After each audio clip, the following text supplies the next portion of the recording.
Hey guys, Delta Force Hawkops alpha test starts on August 6th and I want to show you which video settings were available at the pre-alpha. So let's get to it. Yeah, first of all, as you can see in the graphics part under display, you can select the monitor that you want to play the game on. You can select your graphics card, the display mode, either way if it's full screen or borderless full screen, your resolution, your display refresh rate, which means like the monitor hertz that you want to run the game at, the aspect ratio, so either way if you use 16:9, 16:10, or maybe some kind of stretched resolutions. You can also adjust the brightness for the game. There's also a frame rate cap setting that I will go further into for the next picture. And yeah, then there's a sharpness setting, which the default value is 50. This setting will be more important if you gonna adjust a different setting later on that will be showcased on called rendering scale. And of course the VSync setting. And then next up you have like the field of view, so you can adjust your FOV. The maximum was 120. It was difficult for me at that time to hit that flat 110.0, but there's actually a way how you can achieve that, like I found out later on. But yeah, either way. Then you have that scope magnification. I personally think it has to do with the setting that is existing since Battlefield 4, I think, where you can decide if when you go ADS, if the FOV is changing or if it tries to keep the same FOV that you have when you are on hipfire.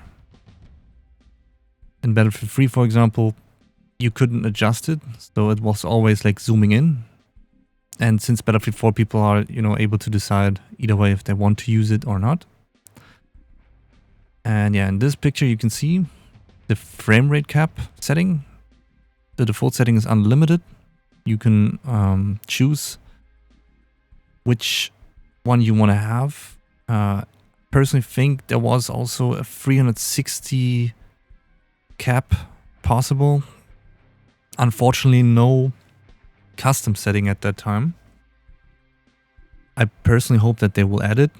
Maybe there might be a command that you can use. Who knows? We will find out at some point, I guess. Basic graphics. As you can see, you can select a graphics preset. I will showcase the available ones on the next picture. You can adjust the weapon motion blur, reflections, texture filtering, ambient occlusion, particles, distortion, scene details, and scene view distance.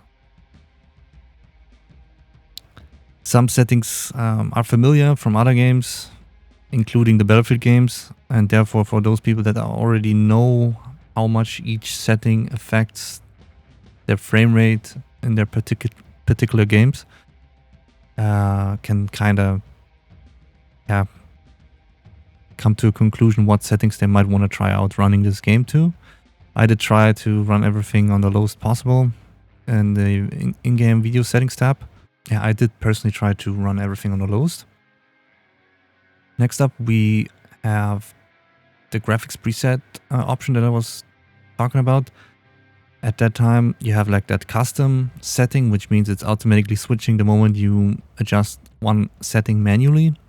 Other than that, you can choose between low, medium, high, ultra, extreme, ultimate, and restoring the recommended one. Max was grayed out. I personally think that setting might be in there for like those trailers, basically to max out that what they are able to pull out with that Unreal Engine 5. So no clue if that setting is gonna be available for the launch version of the game. And now we come to the advanced graphics. As I was talking about earlier, the rendering scale option. So your native resolution, let's say you have a 1080p monitor, like the setting's always 100. But let's say you have a weak graphics card, or you want to just get the best frame rate possible with your graphics card. You want to pull it all to the left. I personally don't know what the low bound was because I didn't try it myself, and I also don't know what the upper bound, like the maximum number, is. But either way, if you have a 1080p monitor, 1440p monitor, 4K monitor, you can go ahead and therefore fine-tune your setting there. Let's say you have a 1440p monitor and you want to render the game at 1080p, so you to get some load off the graphics card. Then you might want to go back to this sharpness setting and increase it. Like I personally did that with a different game called Halo Infinite, where you basically lower the rendering scale all to the left to maximize your graphics card frame rate output, and then crank up that sharpness setting in game. So either way, if you go from 1440p to 1080p, you can then, like the moment you downscale basically, or the moment you choose to let your graphics card render a lower resolution than your native resolution, then I would recommend increasing that sharpness setting. Either way, if it's by 10% or 20% or 25%, or just crank it up to the maximum. It's obviously also to a certain extent personal preference. So yeah, if you wanna upscale, like let's say your CPU is on the weaker part and you say, okay, I'm gonna crank up the rendering scale, and you could do that here too. Like you can have a 1080p monitor but let the game render at a higher resolution. If you want to calculate this setting for yourself, I might move a new picture or blend it in. I might blend picture in where I have like some examples shown. Either way, it's mathematics. You can also obviously calculate it for yourself. Then you have the depth of field settings, which I will go over for the next picture. Then you have global illumination quality, shaders, textures, streaming, shadows, shadow map, post-processing, volumetric fog, animation. That's regarding the advanced graphics. Then you have super resolution and NVIDIA Reflex. Well, if you are an NVIDIA graphics card user, definitely turn it on for the lowest input lag. This setting helps if your graphics card is fully utilized to keep that hit in the latency that would occur without having NVIDIA Reflex minimal. And then you have that Raytracing setting. Those super resolution settings and Raytracing I will go over right after I talk about depth of field again. So basically what I noticed for that pre-alpha, that this setting resets itself.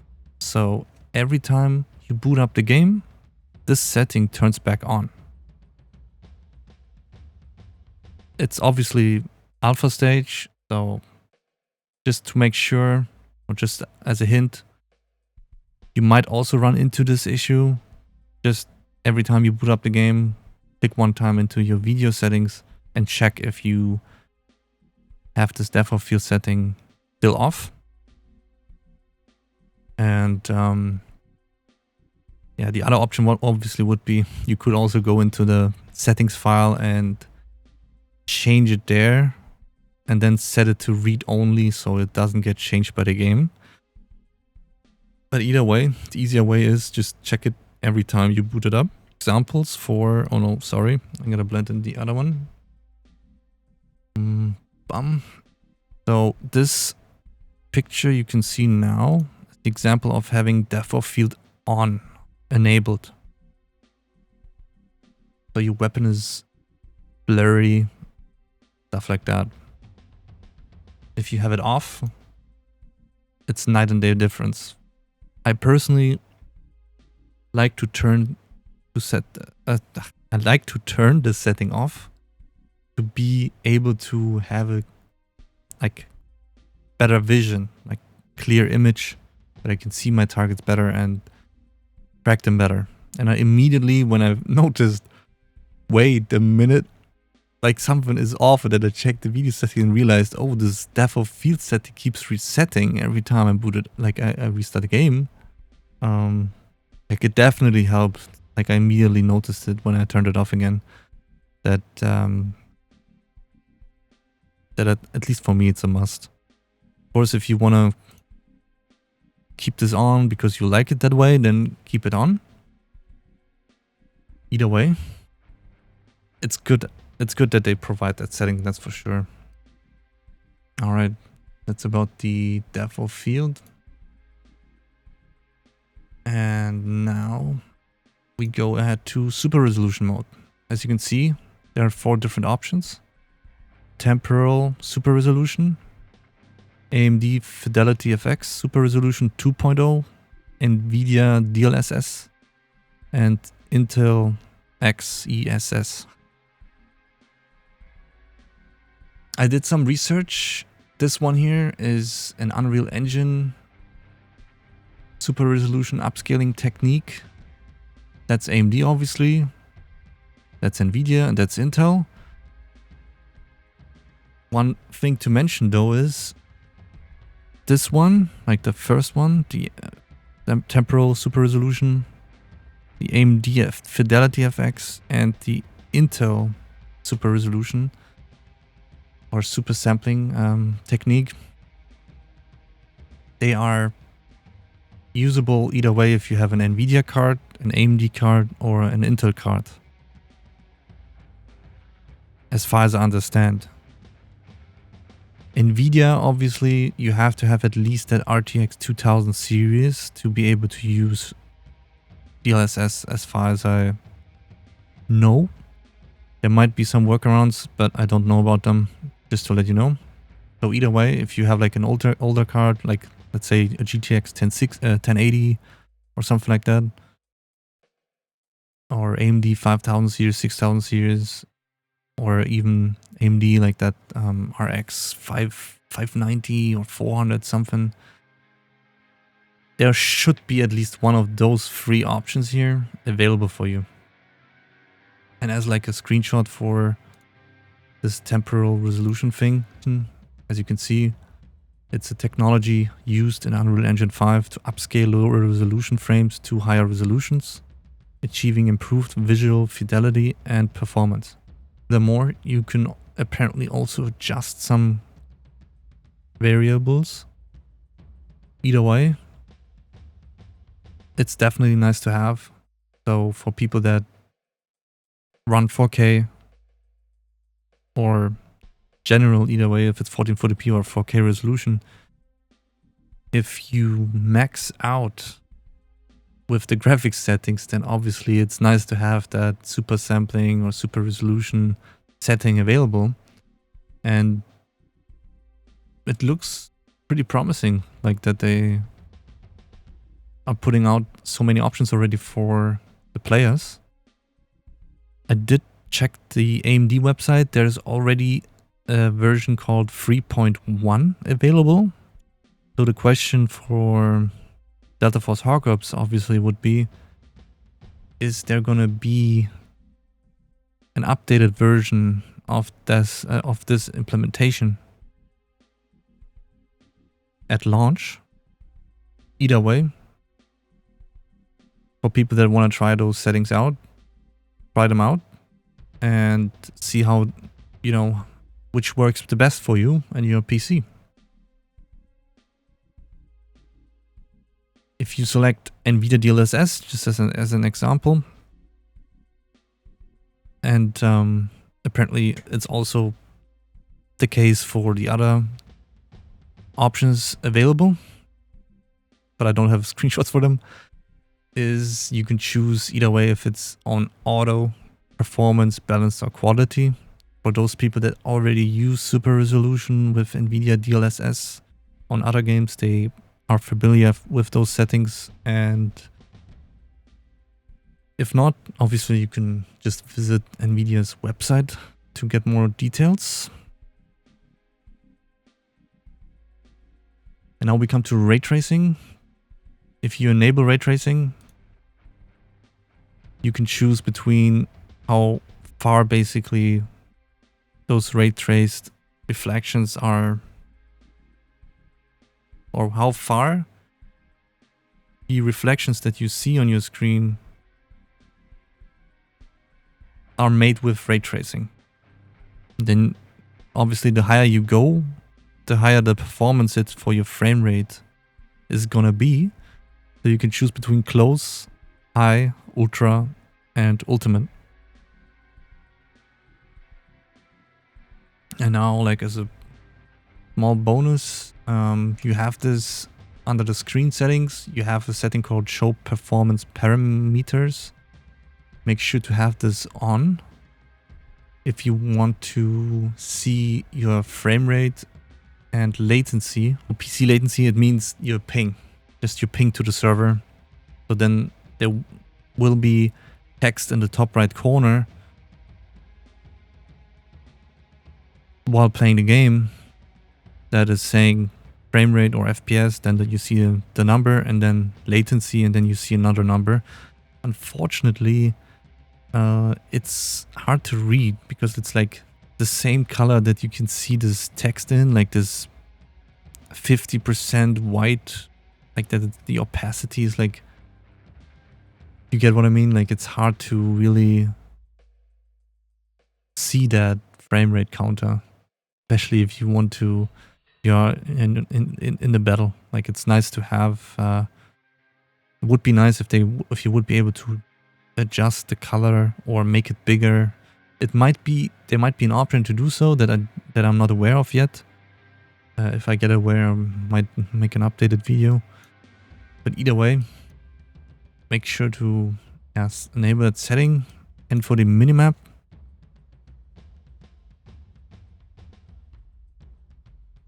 this rotating perspective, I enabled that one because for me, without, like if you have that off, that's the default value, it was hard to know which of those icons in the top left minimap is like who is which is my icon, like who am I there in this on this minimap. And the moment I turned it on, it was immediately much better. Then I understood, okay, this is me, okay, that's where I'm at.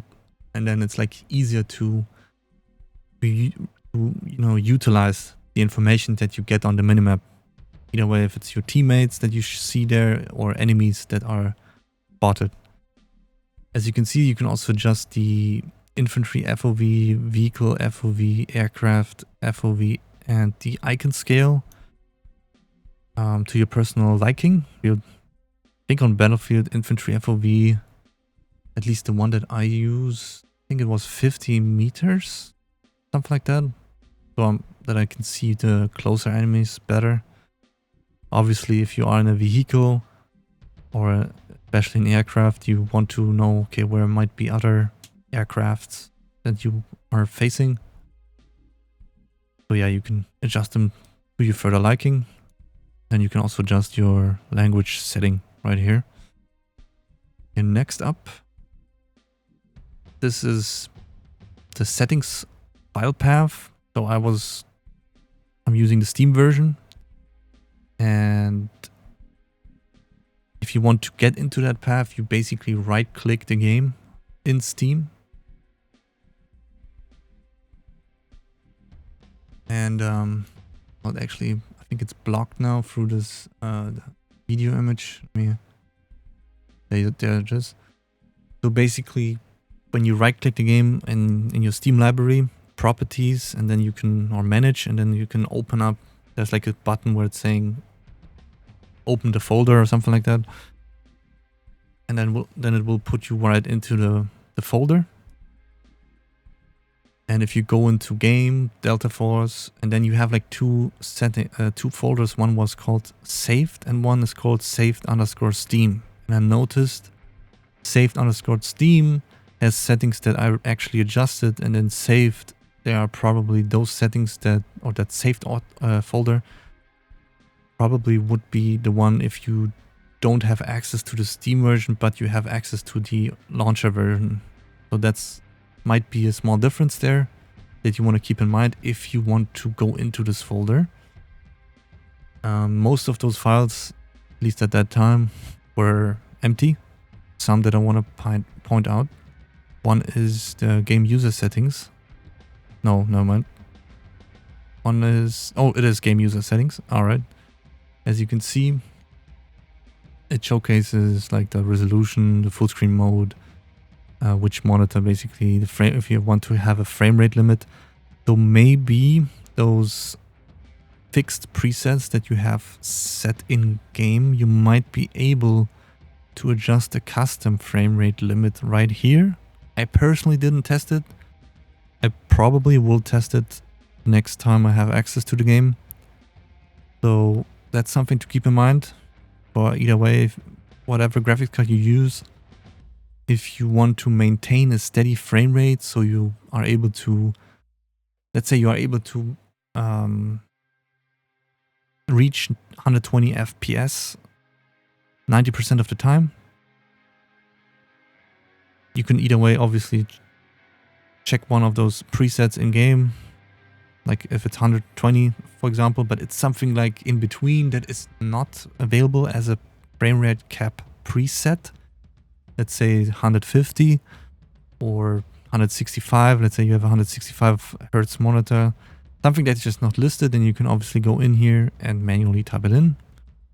Then you have ray tracing, your language, the default culture and default language when you first boot up the game.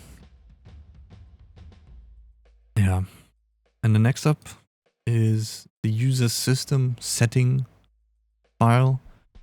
As you can see here, you have like sensitivity settings for the vehicles apparently, and other settings. Those are the ones that we saw on that Minimap thing. So this one might be might represent the screen settings, for example, here that we saw with the Minimap. And yeah. You can see quick scope open ability item, enable reload on aiming, sight aim open mode, and so on. Don't know what hot safe zone is. Maybe that's a setting.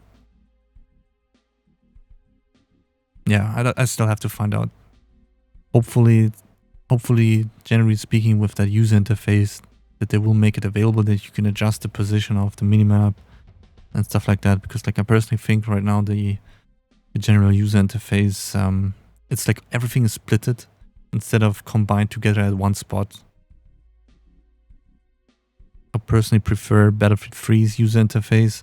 Good thing is you can send feedback through their Discord formula, like they have like a form that you can fill out with feedback for the game.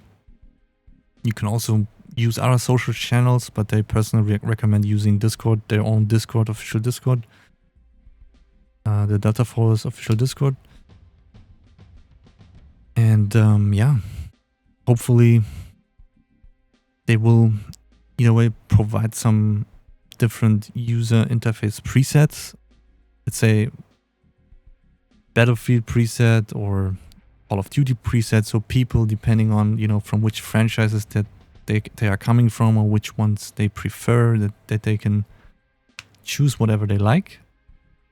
And if they don't want to go that route, then at least just make it drag and drop, if you get what I mean. So you basically make it full customizable and you can just drag the minimap. I want to have it bottom left. I want to have the flags and the ticket count also on bottom left, right above the minimap. you know, just to get what I'm used to for the user interface. It would be really nice. I really hope that they're gonna do it. But yeah, time will tell. I will definitely make that feedback post and we will see how it goes. And yeah, then you have that UserSystemSettingHD. As you can see, it's basically every setting that you could possibly think of that we were able to see in the video tab, including the depth of field setting. So as I said, if you don't want to check it at every boot up, and maybe they already fixed that bug for the upcoming alpha, then you can set this file in your folder as read only. So technically the game should keep it off that way.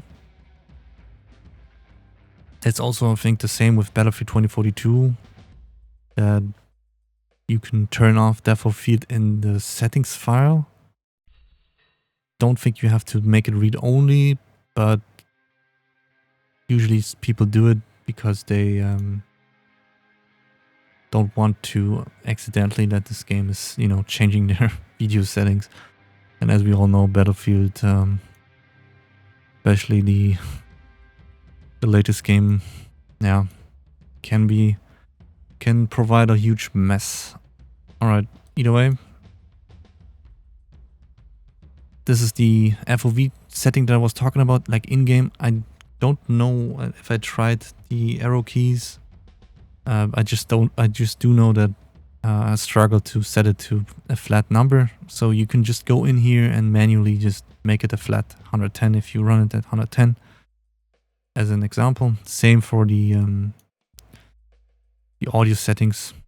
I changed the default value from 100 to 20 for the music because at some point it just got annoying. Obviously, if you want to hear everything in the game, you want to set the music volume and the dialogue volume to the lowest possible, which is 0.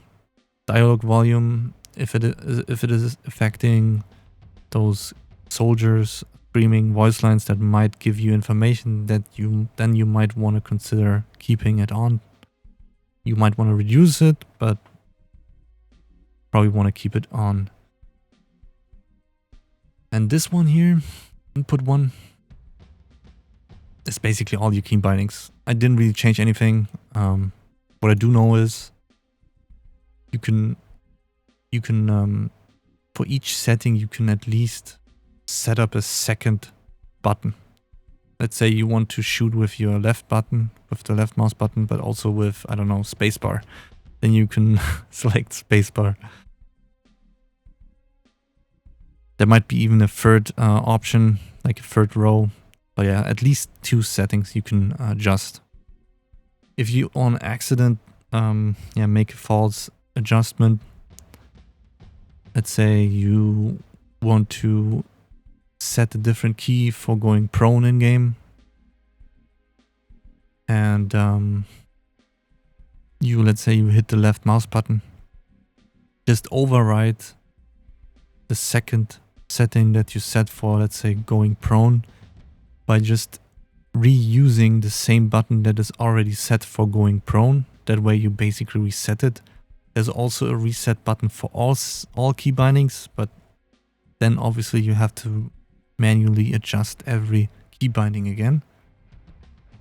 So the better option is just reusing the same key that you're already using for the setting to override it and reset it that way.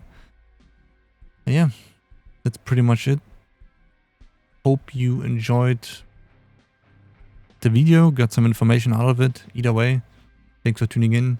And yeah, we see us on Delta Force Hawk Ops. Come in August 6th. Pre-registration on Steam on August 2nd. If you're not getting access, you can also go into their website and register on their website, or participate in key giveaways on Twitter, for example. Other than that, there will be Twitch drops, which means you have to connect like your Delta Force account with Twitch and watch a streamer streaming Delta Force Hawk Ops for 1 hour. Feel free to come by if you want to. Other than that, take it easy and see you on the battlefield.